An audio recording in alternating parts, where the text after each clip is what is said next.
창세기 47장 8절부터 10절까지 말씀입니다. 우리 다 같이 한 음성으로 읽겠습니다. 바로가 야곱에게 묻되 내 나이가 얼마냐? 야곱이 바로에게 이르되 내 나그네 길의 세월이 130년이니이다. 내 나이가 얼마 못되니 우리 조상의 나그네 길의 연조에 미치지 못하나 험악한 세월을 보내었나이다 하고 야곱이 바로에게 축복하고 그 앞에서 나오니라. 아멘. 하나님과 동행하는 그리스도인이라는 표어로 원래 저희들이 또 신앙생활을 하고 우리 교회가 또 말씀도 듣고 그렇게 하고 있습니다. 이미 제가 또 설교하는 제 스타일을 아시는 분들은 이미 다 아시겠지만 원래는 하나님과 동행하는 그리스도인이라는 설교를 많이 하겠구나. 그렇습니다.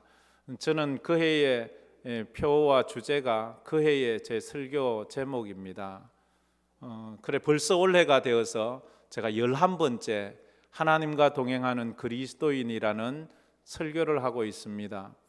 제가 첫 번째 주일에는 하나님과 동행한 사람 에녹에 대한 설교를 드렸습니다. 두 번째 주일에는 제가 하나님과 동행한 사람 노아에 대한 말씀을 드렸습니다. 노아가 어떻게 그 종말의 때에 모든 인류와 생물들이 죽어가는 그 시대에 하나님을 동행하며 살았는가. 특별 새벽 기도의 한 주간은 하나님과 동행한 요셉에 대한 말씀을 드렸습니다. 최악의 상황을 최선의 상황으로 바꾸어 갔던 그 요셉, 그런 최악의 상황에서도 하나의 상처 없는 사람, 상처를 입지 않는 사람, 그런 사람이 요셉이었습니다. 그러면서 또 하나님과 동행한 아브라함에 대한 말씀을 드렸습니다. 아브라함은 소유형 인간이 어떻게 존재형 인간으로 바뀌는지를 저희들이 살펴보았습니다. 소유가 목적인 사람은 소유 때문에 웁니다.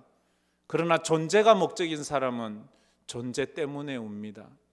그래서 팥죽 한 그릇에 울었던 에서, 자기의 왕위를 지키기 위해서 울었던 사울왕, 그러나 존재가 목적인 사람은 내가 어떤 존재가 되느냐가 중요한 거예요. 내가 그리스도인이 되는 것, 내가 하나님의 백성이 되는 것이 중요한 것입니다.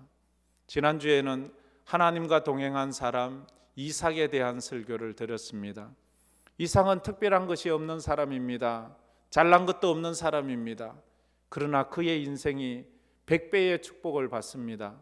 그의 인생은 축복의 징검다리가 되었습니다. 그가 있으나 마나 한 것 같지만 그가 있으므로 그 다음에 믿음의 후손들이 계속 이어지게 되었습니다.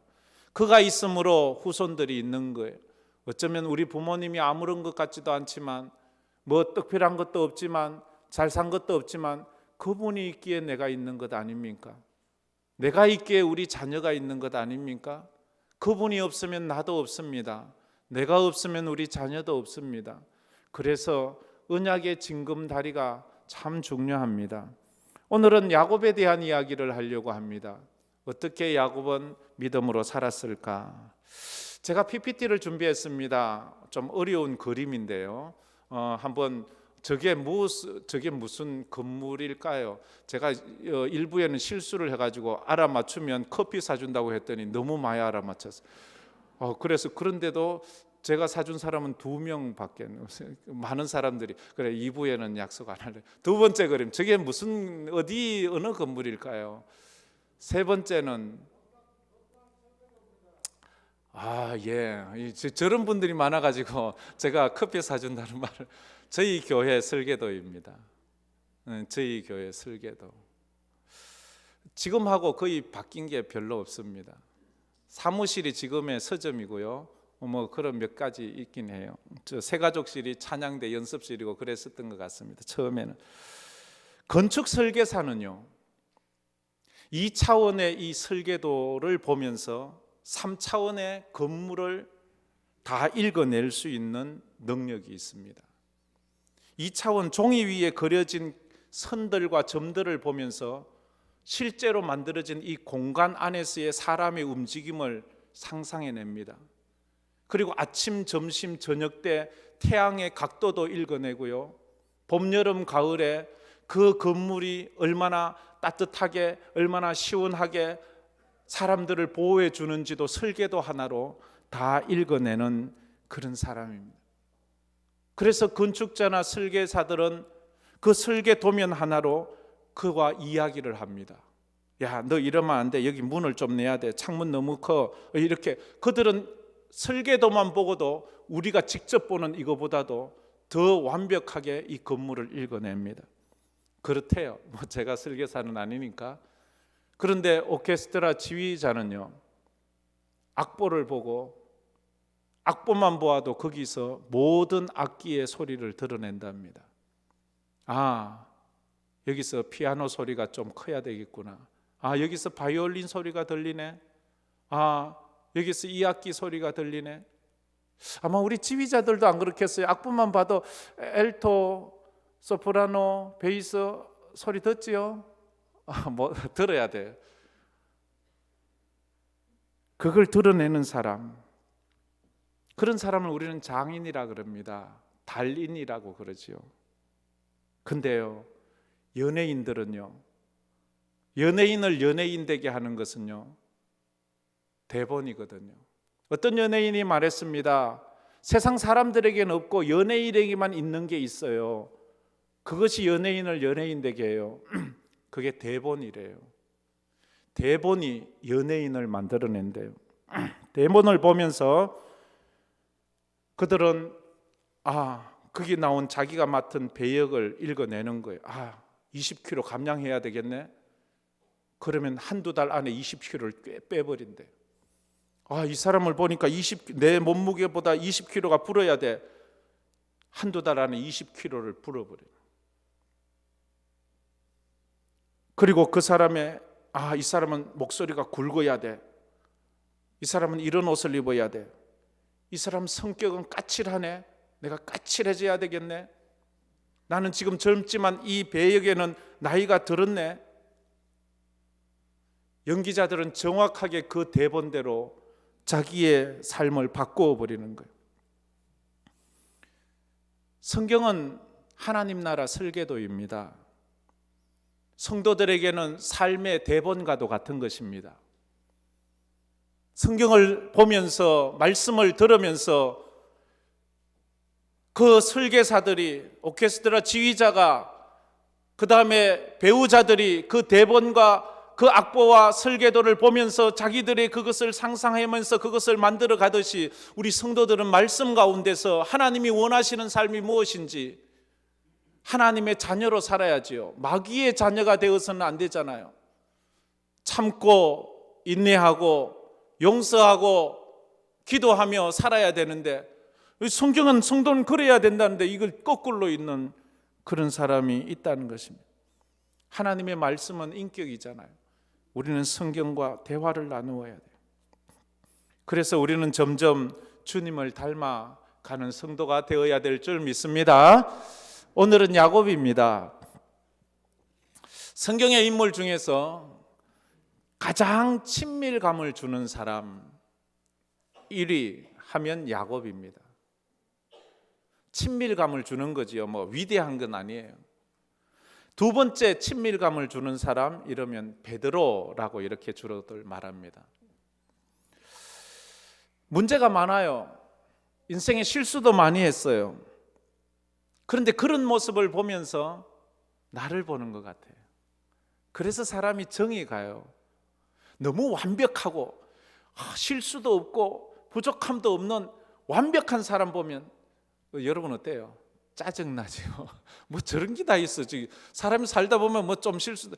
그런데 이 야곱은 하는 것마다 실수투성이, 하는 것마다 문제투성이. 그러니까 어쩌면 나도 그래. 야곱은 높은 벼슬을 한 적도 없어요. 애굽의 총리도 못했어요. 야곱은 어떤 본받을 만한 믿음의 결단이나 헌신을 한 적도 없어요. 하나님 앞에 재물을 바쳤다는 그런 큰 재물을 바쳤다는 그런 이야기도 없습니다. 평생 자충우동을 하며 만나는 사람마다 갈등하고 만나는 사람마다 싸웠어요.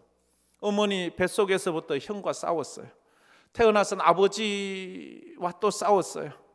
그의 장인과 싸웠어요. 그의 아내들과 싸웠어요. 그의 이웃과, 야곱은 만나는 사람마다 막 다 부딪히면 싸워요. 이런 사람이 옆에 있으면 얼마나 피곤할까요? 그 사람은 그냥 닥치는 대로 다 싸움하려고 하는 사람처럼, 그런 사람. 그런데 이게 대책 없는 이 야곱은요, 하나님하고도 싸워요. 약복강가에서 완전 하나님과 씨름을 하는 거예요. 자기 환도뼈가 부러질 때까지 사람하고 싸우는 것도 이게 감당 못할 이 문제인데, 이 하나님한테까지 대덤비니까 이 사람을 누가 감당하겠어요? 이 참 감당할 수 없는, 그래서 참 이 감당이 안 되는 이 사람. 그런데 뭐가 대단한가 하면요, 야곱은요, 누구보다도 하나님의 축복을 사모하고 갈망했어요. 야곱이 그렇게 싸우고 그렇게 사기치고 그렇게 남의 눈에 피눈물 흘리게 했던 이유가 뭐예요? 복 받으려고.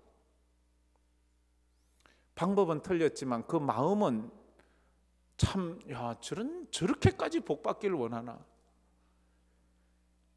근데 뒤에 알잖아요. 자기가 애쓴다고 복이 오는 게 아니고 하나님의 은혜가 있어야지 복이 온다는 걸 뒤에 알거든.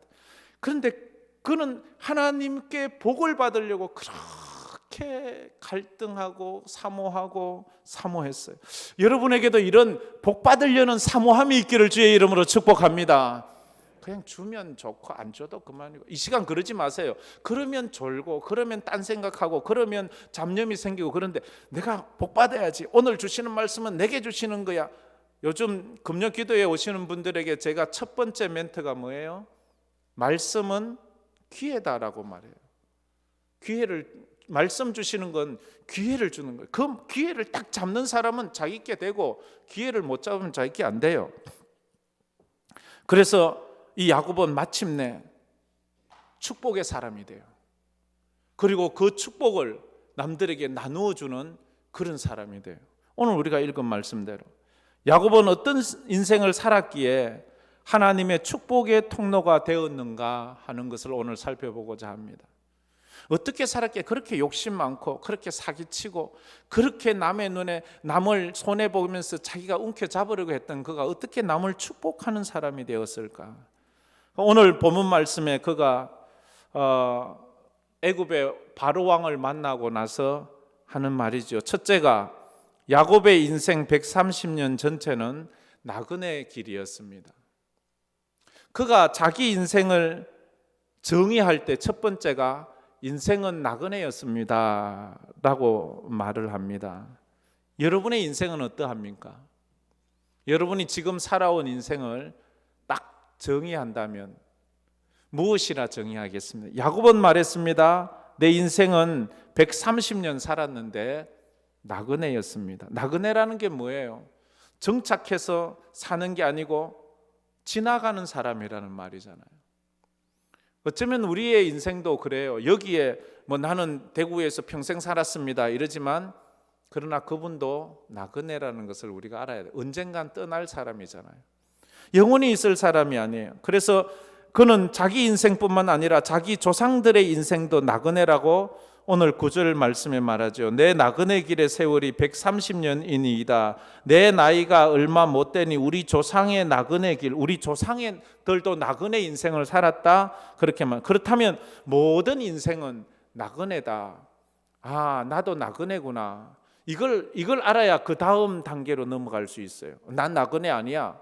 이렇게 말한다면 그 다음 단계로 나갈 수 없어요. 히브리서 11장 13절 14절에 이렇게 히브리서 기자는 이렇게 저희들에게 말을 하고 있습니다. 다 같이 한번 읽어봅시다. 이 사람들은 다 믿음을 따라 죽었으며 약속을 받지 못하였으되 그것들을 멀리서 보고 환영하며 또 땅에서는 외국인과 나그네임을 정언하였으니 그들이 이같이 말하는 것은 자기들이 본향 찾는 자임을 나타냄이라. 이렇게 말합니다. 본향을 찾는 자, 본향이 있대요. 진짜 고향이 있대요. 우리 고향, 당신 고향 어디요? 하면 우리는 태어난 곳을 내 고향이라고 말합니다. 요즘 사람들은 고향이 어디냐고 물으면 주로 어느 산부인과라고 말하는 사람이 많답니다. 그게 아니라는 건 알잖아요. 자기 고향은 자기 부모님이 살았던 그곳이 자기 고향이에요. 물론 자기가 태어난 곳도 자기 고향일 수 있겠지만, 그러나 산부인과를 자기 고향이라고 말하는 것은 고향의 개념을 몰라도 너무 모르는 사람들이 하는 이야기입니다. 그런 사람들한테 이런 설교를 하기는 얼마나 힘든 줄 아세요? 그래요. 우리는 육체는 땅에서 왔잖아요. 그 땅에서 땅으로 돌아가는 것은 당연한 거 아니겠어요? 그래서 우리 부모님이 먹었던 그 음식들이 난 그 땅, 그 땅의 요소가 부모님의 육체를 만들었고, 그 육체 속에서 태어난 나는 그 부모님이 먹었던 그 흙에서 태어났기에 그 고향으로 돌아가는 것은 어쩌면 당연한 것 같고, 우리는 다 죽을 때 내 고향에 묻히기를 바라는 마음이 있지요. 그런데 육신은 그렇게 간다지만 우리가 육신으로만 돼 있는 존재가 아니잖아요. 우린 영이 있잖아요. 영혼이 있잖아요. 우리 영혼은 어디서 왔나요? 우리 영혼도 땅에서 왔나요? 성경은 말합니다. 영혼은 하늘에서 왔다고. 하나님으로부터 왔다고. 그러면 우리가 영과 육이 나누어질 때 우리의 영혼은 우리의 본향 하늘나라로 가게 될 것입니다. 그래서 우리는 이것을 아는, 이 나그네임을 우리는 아는 사람이에요. 세상 사람들은 이걸 모르니까 인생을 이야기할 때 최희준 씨가 불렀던 하숙생처럼 이렇게 노래하죠. 인생은 나그네 길, 어디서 왔다가 어디로 가는가, 구름이 흘러가듯 떠돌다 가는 길에. 결론 없어요. 목적지도 없어요. 그냥 떠돌다가 부평초처럼 살다가 허무하게 아침 안개처럼 사라지는, 그게 나그네 인생길. 우리가 말하는 나그네는 그런 나그네가 아니에요. 세상은 나그네를 방랑자처럼 말합니다. 방황하는 인생으로 말합니다. 우리 성도들은 목표 지점이 있는, 목적지가 있는 나그네예요. 목적지, 우리가 갈 곳이 딱 정해져 있어요. 우리 육체는 고향을 삼아 흙을 사모해서 흙으로 가지만 우리 영혼은 우리 본향을 가는 거예요. 이래서 우리는 순례자라, 성도를 순례자라 그렇게 말을 합니다. 순례자는 목적지가 있는 거예요. 우리가 예배드릴 처소, 하나님이 계신 그 하늘나라, 그것이 우리의 본향이다 하는 것입니다. 그래서 이 야곱은 130년을 살면서 이제야 그것을 깨닫기 시작합니다. 그러면서 두 번째로 또 야곱이 자기의 인생을 이야기하면서 이렇게 말합니다. 야곱이 살아온 나그네 길은 험악한 세월이었습니다. 야곱은 두 단어로 자기 인생을 정의합니다. 첫째, 나그네 길이었습니다. 둘째, 험악한 삶이었습니다. 나그네로 사는 사람은 험악한 인생을 누구나 다 살 수밖에 없다는 것입니다. 그래서 야곱의 일생을 가만히 들여다보면 우리 일생을 보는 것처럼 보일 때가 참 많습니다. 이곳에도 뭐 안 봐도 뻔합니다. 자기가 비련의 주인공처럼 소설을 한번 써보려면 한두 권 안 쓸 사람 여기 한 사람도 없어요. 나처럼 힘들고 나처럼 눈물 나는 인생을 산 사람 있으면 한번 나와보라 그래. 이런 사람요 많아요. 많은 게 아니고 아마 다일 거예요. 어떤 사람은 맨날 주님요 이 손을 꼭 잡고 가소서 이렇게 하면서 울어요. 뭐가 그래 힘든지 자기 손 좀 잡아달래요. 그만큼 힘들어요. 인생이 무너지고 아픈 분들이 많거든요. 야곱은 어떻게 살았어요? 자기가 130년을 살고 보니까 인생이 너무 험악해요. 그는 야곱은요 태어나기 전부터 싸운 사람이에요. 태어나기 전부터 싸운 사람이 있어요? 야곱은 어머니 뱃속에 있을 때부터 그 형과 다투었다고 성경은 말해요. 나올 때 먼저 나오려고 형 발 뒤꿈치를 잡고 그토록 인생을 전투적으로 피곤하게 산 사람, 그렇게 아둥바둥 자기가 어떻게든 살아보려고 하는 사람, 가질 수 없는 것을 가지려고 애썼던 사람. 우리는 가질 수 없는 건 아예 포기하잖아요. 근데 야곱은요 죽어도 포기가 안 돼요. 자기가 동생으로 태어났으면서도 자기가 형이 되겠대요. 이 말을 듣는 부모, 야, 네가 어떻게 형이 되냐? 태어나기를 네가 동생으로 태어났는데 네가 어떻게, 그런데도 나 형이 될래, 나 형이 될래. 뒤에는 아버지의 축복을 뛰어넘으려고 해요. 말이 안 되는. 그런데요, 이 야곱은요, 그걸 형을 뛰어넘고 아버지를 뛰어넘어요. 이 대책 없는 사람이잖아요. 하나님과도 싸우는데 뭐 할 말이 뭐. 그래서 결국 팥죽 한 그릇에 형의 장자권을 사버려요. 그렇게 수단 방법을 가리지 않아요. 아버지를 속이고 장자의 축복도 훔쳐요. 이것 때문에 인생이 완전히 꼬이고 비극으로 돼서 형은 동생을 죽이려고 해요. 집안이 완전 콩가루가 돼버리는 거예요. 부모들 마음이 얼마나 아플까요? 달랑 자식 둘밖에 없는데 이 자식 둘이 서로 죽이려고 하는, 이것을 보고 있는 그 부모의 마음, 그것 때문에 야곱은 야밤 도주하게 됩니다. 야밤 도주하면서 그렇게 사랑하던 어머니 리브가를, 그게 마지막이었어요. 그거 몰랐어요. 그것이 마지막일 줄은. 그날 밤에 그저 불이 나게 진 보따리도 싸지 못하고 막 후다닥 도망을 가면서 보았던 그 사랑하는 어머니의 얼굴이 마지막, 뒤에 고향에 돌아왔을 땐 이미 어머니는 돌아가시고 없어요. 어머니의 무덤 앞에서 처절하게 울어요. 인생이 자기 뜻대로 되는 것이 아니에요. 그리고는 외삼촌 집으로 도망을 갔는데 외삼촌이 완전 이거 자기보다 더 한 수 높은 사기꾼이에요.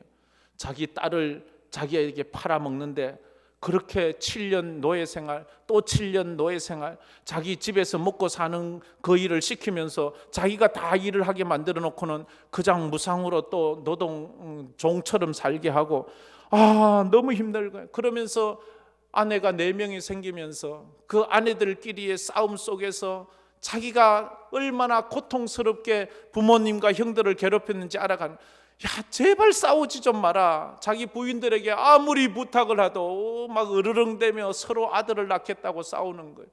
그렇게 태어난 자식들이 어떻겠어요? 자기 친엄마가 싸우고 그 이복 형제들이 있는데 그 자식들이라고 가만히 있겠어요? 서로 싸우고.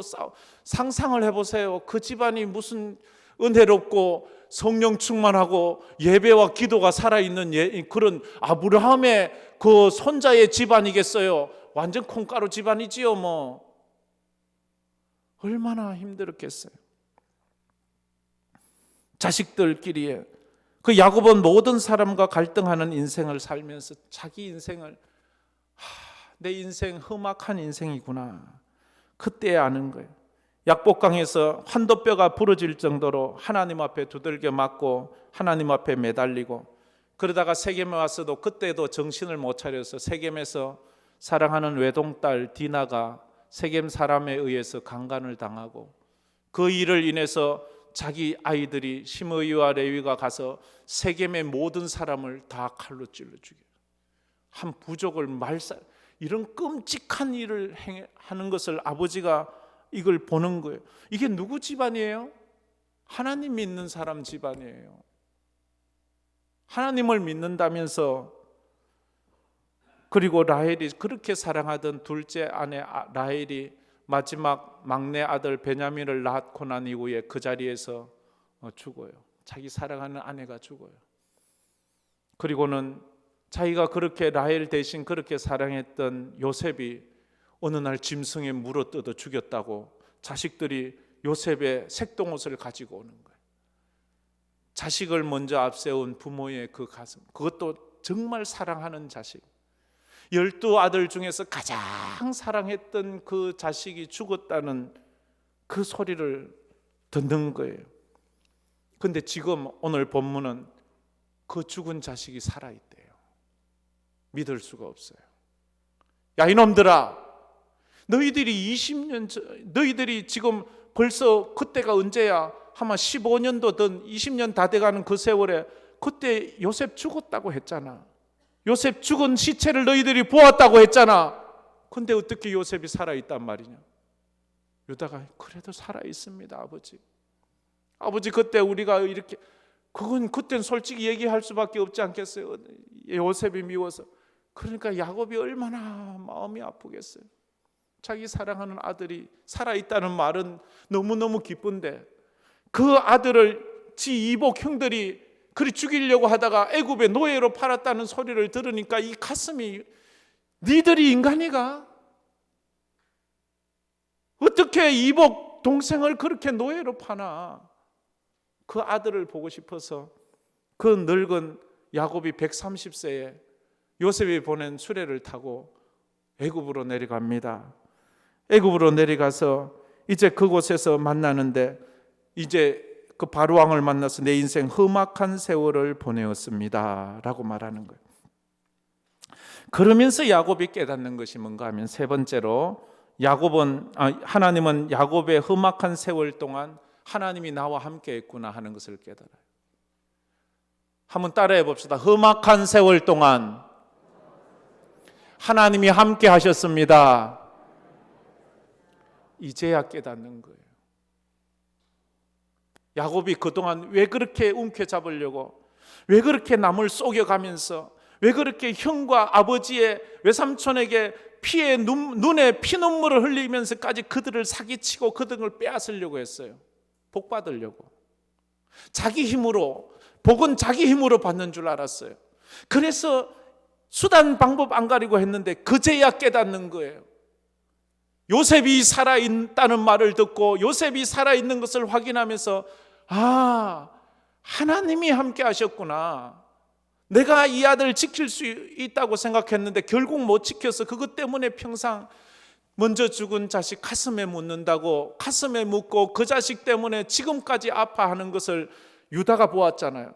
그 마지막 베냐민 데리러 오라고 할 때 이 아이 데려가면 우리 아버지 죽습니다. 이 아이 데려가면 우리 아버지 죽는다고 말했던 것은 야곱이 요셉을 잃고 얼마나 아파했는지 그 형들은 다 보았거든요.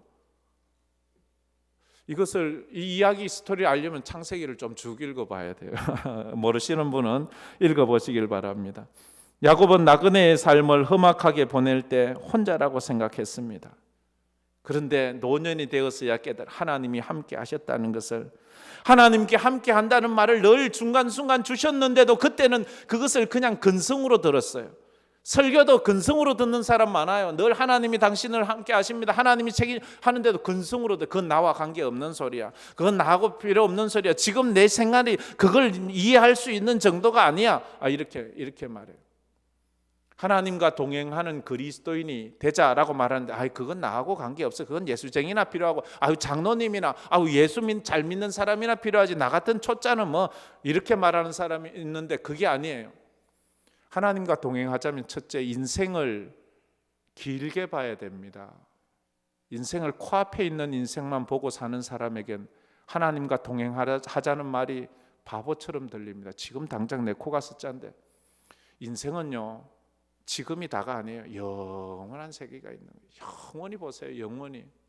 그러면 하나님을 바라볼 수가 있어요. 인생은요 소유가 다가 아니에요. 얼마나 많이 가졌냐, 얼마나 큰 집에 사냐, 얼마나 오래 사냐, 얼마나 맛있는 음식을 먹느냐, 그게 인생의 성공과 실패를 말하는 게 아니에요. 어떤 존재가 되느냐가 인생의 성공과 실패를 말해요.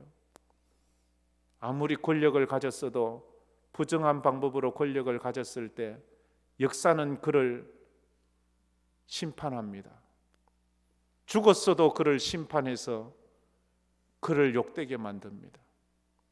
그러나 세상은 다 비난했어도 그가 존재로 살았다면 2000년인 지난 지금도 예수를 가치 없이 살다가 바보처럼 죽은 사람이라고 말하는 사람은 단 한 사람도 없습니다. 예수는 집 한 채 없었어요. 아무것도 없어요. 그는 존재만을 위해 살았습니다. 하나님의 아들로 살았습니다. 창세기 28장 15절에 형을 피해 도망가다가 베델에서 만난 하나님이 하신 약속의 말씀을 봅니다. 다 같이 한번 읽어봅시다. 내가 너와 함께 있어 내가 어디로 가든지 너를 지키며 너를 이끌어 이 땅으로 돌아오게 할지라 내가 내게 허락한 것을 다 이루기까지 너를 떠나지 아니하리라 하신지라. 하나님은 분명히 베델에서 야곱에게 약속하셨어요. 내가 너와 함께 한다. 어디로 가든지 너와 함께하고 너를 이끌어 다시 이곳으로 돌아오게 할 것이다. 걱정하지 말아라. 그런데도 야곱은 이것을 하나님이 함께 한다는 것을 깨닫지를 못했어요. 이해하지를 못했어요. 자기 힘으로 하려고 했어요. 창세기 31장에 20년 동안 종살이 하다가 외삼촌 라반의 집을 도망쳐 나올 때도 하나님은 분명히 약속해 주셨는데도 그는 그것을 알지 못했습니다. 창세기 31장 3절에 여호와께서 야곱에게 이르시되 내 조상의 땅 내 종족에게로 돌아가라. 내가 너와 함께 있으리라. 내가 너와 함께 있으리라 약속을 분명히 해주셨어요. 창세기 46장 4절 야곱이 흉년으로 요셉이 총리가 되었다는 애굽으로 돌아올 때도 가야 되나 말아야 되나 주저하고 있었지만 하나님께서 확실히 가라는 말씀을 해주셨어요. 창세기 46장 4절 다 같이 읽겠습니다. 내가 너와 함께 애굽으로 내려가겠고 반드시 너를 인도하여 다시 올라올 것이며 요셉이 그의 손으로 내 눈을 감기리라 하셨더라. 아멘. 애굽으로 내려간다는 것은 정말 어려운 일이거든요. 그런데도 내려가래요. 너는 반드시 올라오는데 야곱이 너의 눈을 감겨줄 거야. 너의 사랑하는 아들이 너의 눈을 감겨줄 거야. 하나님은 야곱의 인생길에 동행해 주셨습니다. 하나님은 정말로 힘들고 어려운 험악한 인생 같은 여러분의 인생에도 하나님은 함께 하셨습니다. 할렐루야. 지금도 함께 하시고 나중에도 함께 하세요. 이게 다윗이 그랬잖아요. 다윗은 형제가 8명이었습니다. 막내 8번째 아들로 태어났습니다. 다윗의 형님들은 너무 잘났어요. 얼굴도 잘생겼고 배우기도 잘 배웠고 키도 크고 누가 봐도 형님들은 장군감이고 왕감이고 그랬어요. 선지자 사무엘이 하나님의 계시를 받아 이새의 집에 가서 그 아들 중에 하나에게 기름 부어 왕으로 삼으라 할 때에 사울왕이 가보니까 첫째 아들을 보니까 너무 잘생겨서 이 아들인갑다 하고 기름 부으려고 하니까 하나님이 아니야, 그거 아니야. 둘째 아들 보니까 또 너무 훌륭한 거예요. 또 기름 부어 아니야. 셋째 아들, 넷째 아들 다 훌륭한 거예요. 막내를 보니까 양이나 치는 애, 키도 자그만해요. 얼굴도 새카매요. 그러나 눈은 초롱초롱해요. 아버지도 인정하지 않고 형님도 인정하지 않는 다윗, 험악한 세월 보내요. 그러다가 결혼을 해요. 장인이 인정해 주지 않아요. 딸을 줘놓고는 그 딸을 빼앗아 다른 남자한테 시집 보내는 거예요. 마누라도 인정하지 않아요. 마누라도 남의 자기하고 결혼해놓고 남의 남자한테 시집을 가버려요. 또 이런 그렇게 낳았는데 그 자식들이 자기에게 반란을 일으켜요. 그 장인이 끝까지 자기를 죽이려고 해요. 누구예요? 사울왕이잖아요. 자기 신하들 심의 같은 인간이 쫓아다니면서 비루한 자여 비루한 다윗을 욕하잖아요. 다윗은 그런 험악한 세월을 보내면서 뒤에 깨달아요.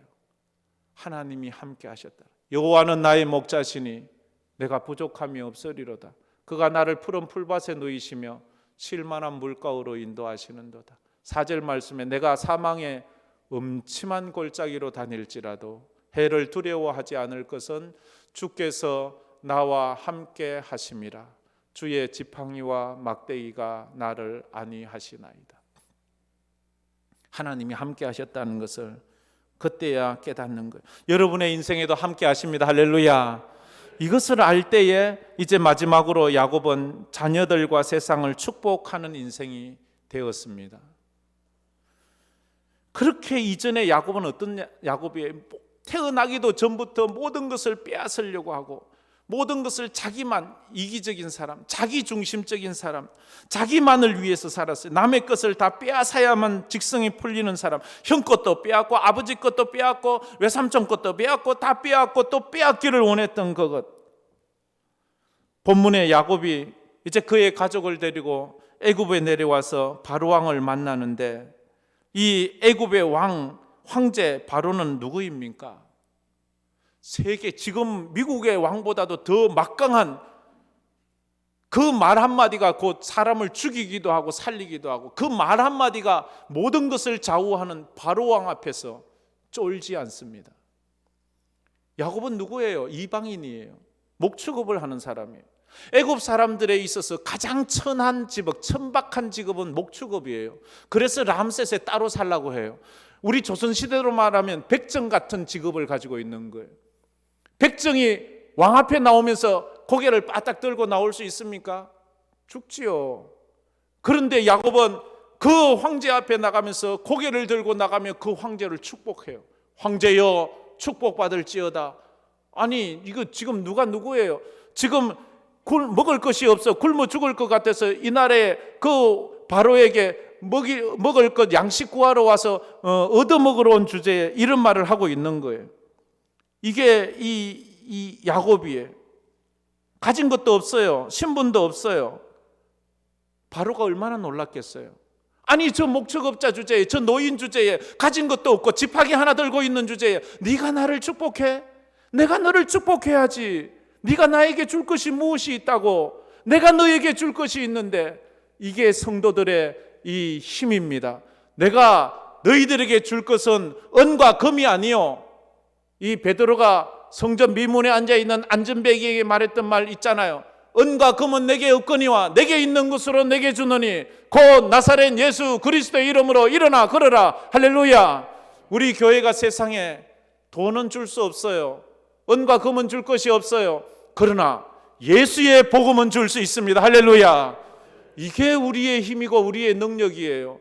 가서 자녀들에게 이제 나이 많은 부모가 뭘 줄 것이 있어요? 은퇴하고 줄 것도 우리보다 그들이 더 많이 가졌고 우리보다 그들이 더 건강하고 우리보다 그들이 더 많이 아는데, 그런데 부모는 자녀를 축복할 권세가 있잖아요. 자녀를 축복해 주세요. 자녀를 축복하고 그들을 위해서 기도해 주세요. 지금 이 바로 앞에 야곱이 그런 거예요. 감히 누가 지금까지 단 한 사람도 바로 앞에 눈을 똑바로 떨고 바로 앞에 그렇게 당당하게 바로를 축복해 준 사람은 단 한 사람도 없었을 거예요. 왜? 바로잖아요.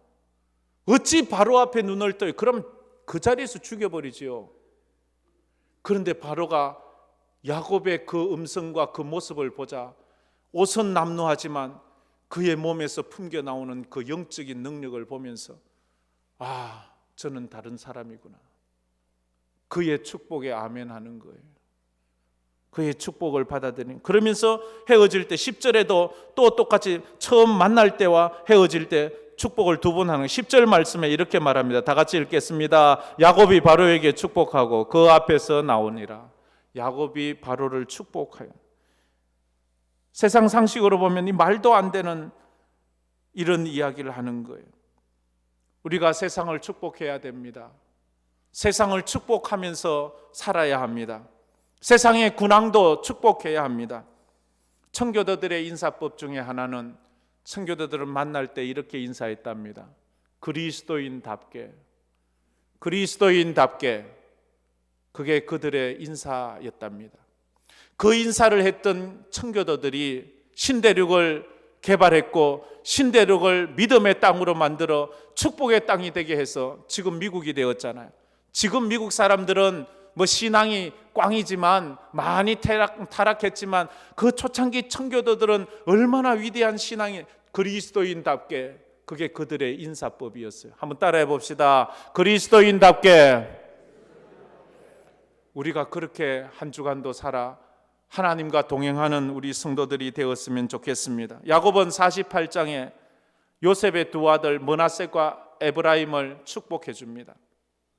언제나 자기가 축복받으려고 했지 남을 축복해 준 적이 없잖아요. 그런데 축복을 해줘요. 49장을 읽어보세요. 49장엔 이스라엘 12지파의 이름을 들으면서 그 한 사람 한 사람에게 손 얹어 축복하면서 그들의 인생을 축복해줘요. 그 개인을 축복한 것이 아니라 그들의 몸에서 태어날 그 이스라엘 지파들을 축복해 주는 거예요. 여러분의 자녀들을 축복할 때 그만 축복하지 말고요, 그 몸에서 태어날 그의 자자손손을 위해서 축복해 주세요. 너의 몸에서 위대한 지도자도 나오고 위대한 신앙인도 나오고 정말로 너의 몸에서 이 땅에 큰 해와 같이 빛나는 인재들이 많이 나오도록, 그래서 주님 오실 때까지 우리 자녀들 몸에서 태어날 그 다음 때 이 야곱이 그런 기도를 해요. 그런데 그 기도가 다 그대로 이루어져요. 이게 역사가 증거하잖아요. 그러니까 이 야곱이 위대한 사람이었다 하는 것입니다. 움켜쥐려고만 했던 그가 이제 바뀌는 사람이, 변화된 사람이 되었어요. 야곱은 인생을 보는 눈이 젊을 때는 없었어요.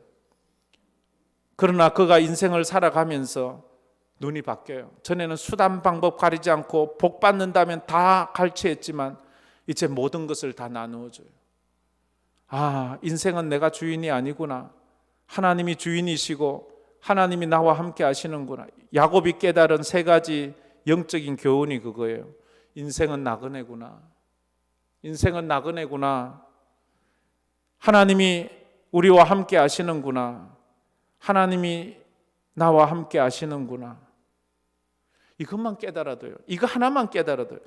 하나님이 나와 함께 하셨다는 것, 지금은 몰라도 돌아서서 그걸 깨닫지 말고 지금 알아야 되는데, 그걸 못 깨달으니까 어떻게 해요? 내 힘으로 살려고 해요. 내 노력으로 살려고 해요. 내가 몸부림쳐서 살려고 해요. 그래서 막 내가 안달을 하는 거예요. 그저 잠 못 자고 막 안달을 하는 거예요. 왜? 내가 내 힘으로 해야 되니까. 하나님이 나와 함께한 증거도 없고 하나님이 나를 도와주시는 사인도 없으니까 이건 내가 해야 돼. 그런데 뒤돌아보니까 하나님이 늘 함께 하셨어요. 저도 이걸 뒤에 깨달아요. 이걸 모를 땐요, 미국에서 살 때 그저 낮에는 학교 가고 학교만 마치면 쫓아가서 또 피자집에 가서 피자 만들고 딜리버리하고, 그리고 끝나면 또 학교 와서 학교에서 또 청소하고, 또 청소 끝나면 밤 12시 넘으면 또 대리운전한다고 또 쫓아가서 그것 하고. 사람이 이렇게 하니까 견디질 못하겠어요. 사람이 막 넘어가요.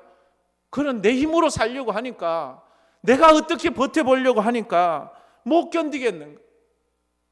그러다가 깨달아, 하나님이 함께 하시는구나. 먹을 거 없으면 먹을 거 갖다 주고, 돈이 없으면 돈을 갖다 주시고, 막 지쳐서 쓰러지면 또 누가 와서 도와주고, 병원에 가야 되면 또 병원 가는 길도 열어주고, 이런 것들을 깨달아, 내가 아무리 했어도 안 되는구나. 하나님이 하시는구나. 여러분도 이런 은혜를 깨닫기를 주의 이름으로 축복합니다. 인생이 너무 힘들고 어렵습니까? 인생이 너무 험악합니까? 야곱을 만나주신 그 하나님을 만나야 돼요. 연기자들은 대본에서 자기의 배역을 찾고 깊이 연구하면서 그 배역대로 성대묘사도 하고 성격도 갖추고 체중도 바꾸고 의상도 입고, 그래서 그 배역대로 살려고 노력을 해갑니다. 우리 성도는 성경을 통해서 나는 어떤 사람인가, 마귀의 자식은 아니잖아요. 우리 하나님의 자식이잖아요. 우린 지옥 백성이 아니잖아요. 우린 천국 백성이잖아요. 그럼 어떻게 살아야 될지 성경이 우리의 대본이 되어서 우리가 그렇게 살아가야 되지 않습니까? 세상 앞에서 쫄지 말고. 야곱은 두 사람을 만나잖아요. 에스를 만났을 때와 바로왕을 만났을 때. 한번 상상해. 에스 만날 때 약복강강에서 그토록 울었던 이유가 뭐예요? 에스가 겁이 나서. 에스가 자기를 죽이려고 오기 때문에 자기가 그동안 모았던 모든 재물을 그 에스에게 뇌물로 바쳐요. 마누라들도 보내고 자식들도 보내고 은금도 보내고 우양도 보내고 뇌물을 주는데도 그래도 불안해요. 그래도 불안해서 막 무서워 죽겠어요. 그런데 에스를 만나니까 하나님이 벌써 에스의 마음을 다 바꾸어 놓았어요. 에스가 끌어안아 주잖아요. 그런데 지금 오늘 본문의 야곱은 어때요? 세계적인 왕 바로를 만나는데 뇌물을 쓰지 않아요. 세계적인 왕 바로를 만나는데 겁내지 않아요. 쫄지 않아요. 두려워하지 않아요. 무서워하지 않아요. 당당하게 나가요. 왜? 하나님이 나와 함께 하시는, 하나님이 나와 함께 하시는 거예요. 그 형 에서 앞에서는 나는 종입니다. 내 것은 다 당신 것입니다. 나를 죽이든 살리든 하시, 이렇게 비굴하게 나갔던 그가 바로 앞에서는 여호와께서 당신을 축복하시, 이렇게 말하는 사람이 된, 여러분에게도 이런 야곱 같은 은혜가 있기를 주의 이름으로 축복합니다. 예, 오늘 이 말씀 생각하며 이 찬양 한번 불러봅시다. 오랜만에 이 찬양, 참 은혜로운 찬양인데 말씀을 생각하며 우리 이 말씀, 이 찬양 붙잡고 한 주간을 살았으면 좋겠습니다. 내 주를 가까이 하게 함은 십자가 짐 같은 고생이나 내 일생 소원은 늘 찬송하면서 주께 더 나가기 원합니다. 내 주를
감고 머리를 숙여 말씀을 생각하면서 기도했으면 좋겠습니다. 여러분은 여러분의 인생을 어떻게 정의를 내릴 수 있나요? 야곱은 나그네요 험악한 세월을 보냈다고 말합니다. 그러나 그 나그네와 험악한 세월이 야곱의 인생을 망치지 않았습니다. 야곱이 망나니가 되지 않았습니다. 도리어 그가 축복의 사람이 되었습니다. 축복의 통로가 되었습니다. 남의 눈에 눈물을 흘리던 사람이 남을 축복해주는 사람이 되었습니다. 당당했습니다. 왜? 하나님이 그와 함께 하심을 깨달았기 때문입니다. 여러분의 인생 가운데 지난 날은 나그네요 험악한 세월이었지만 하나님이 함께 하신다는 것을 야곱을 통해서 깨닫기를 바랍니다. 그러면 여러분은 이제 빼앗는 인생이 아니라 나누어 주는 인생, 남을 괴롭히는 인생이 아니라 축복하는 인생이 될 수 있습니다. 그런 인생이 되게 해달라고 우리 다 같이 통성으로 기도하며 나가겠습니다. 아버지 하나님 감사합니다. 오늘도 저희들이 주님 앞에 나왔습니다. 하나님과 동행하는 그리스도인이라는 제목으로 하나님의 말씀을 듣습니다. 주여 주여 남의 이야기를 듣는 것이 아니라 바로 그것이 내 이야기가 되게 하여 주옵소서. 내가 이 땅을 살아가면서 에녹이 되게 하시고, 내가 노아가 되게 하시고, 내가 아브라함이 되게 하시고, 내가 이삭이 되게 하시고, 내가 요셉이 되어, 내가 야곱이 되어 그들의 인생처럼 믿음으로 살아가는 하나님과 동행하는 그런 그리스도인들이 되게 하여 주시옵소서. 그래서 이 땅을 아버지 살아갈 때에 남의 것을 빼앗는 인생이 아니라 남을 축복해주는 믿음의 인생이 되게 하여 주시옵소서. 참 좋으신 하나님, 오늘도 저희들이 주님 앞에 나왔습니다. 그리스도인이 되기 위해서, 하나님과 동행하기 위해서 나왔습니다. 주여, 오늘도 주신 말씀이 우리 인생의 대본이 되게 하시고, 그래서 야곱처럼 인생을 살면서 나그네처럼 험악한 인생을 살아간다 할지라도 하나님이 나와 동행하셨음을 깨닫고 이 하나님의 축복을 받은 우리가 하나님의 축복을 나누고 베푸는 통로가 되게 하여 주시옵소서. 그래서 지치고 피곤한 우리 성도들이 이제 낙심하여 좌절하는 것이 아니라 다시 한번 힘을 내는 은혜가 있게 하여 주시옵소서. 지금은 우리 주 예수 그리스도의 은혜와 우리 하나님 아버지의 무한하신 사랑하심과 성령님의 감화 감동 위로 충만하심이 하나님의 말씀 앞에 아멘하며 하나님과 동행하는 그리스도인이 되어 우리에게 주신 그 신앙인들이 내 이름으로 바뀌는 은혜를 주옵소서. 노아의 말씀을 들을 때 그 이름이 내 이름으로 바뀌게 하시고, 아브라함의 이름이 내 이름으로 바뀌게 하시고, 이삭의 이름도, 요셉의 이름도, 야곱의 이름도 나의 이름으로 바뀌어 하나님 앞에 영광 돌리고 축복받는 인생이 되게 하여 주시옵소서. 그 간구하는 마음을 사모하는 우리 모든 성도들 머리 위에, 흩어진 우리 선교사들 위에 이제로부터 영원토록 함께 있을지어다. 아멘.